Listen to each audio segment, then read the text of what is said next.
د مسافرو لپاره ښه خبر. آریانا افغان هوایي شرکت اسلام آباد ته خپل پروازونه بیرته پیل کړل. سلام ستړي مشئ، زموږ په امیر پلس چینل ته بخیر راغلی. د آریانا هوایي شرکت د کابل او اسلام آباد ترمنځ پروازونه بیرته پیلوي. دغه پروازونه به په اونۍ کې 2 واره پنجشنبه او دوشنبه ترسره شي.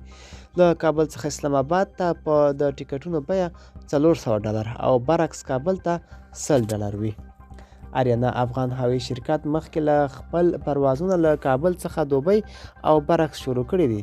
تر آریانا مخکې هم د روانې اونۍ په پیل کې کامیار هوایي شرکت په هفته کې 15 واره اسلام آباد او کابل ته خپل پروازونه پیل کړي دي.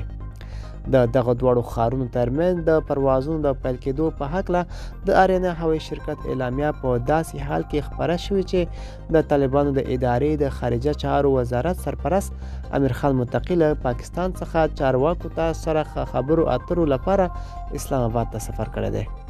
ویل شوي دي چې د هغوی د خبرو اترو محور د نورو ترڅنګ د افغانستان او پاکستان ترمنځ هوایي اړیکې جوړوي. په دا وروستیو کې د پاکستان د بهرنیو چارو وزیر شاه محمود قریشي اندېښنه ښودلې ده چې افغانستان د اقتصادي سقوط په درشل کې دی.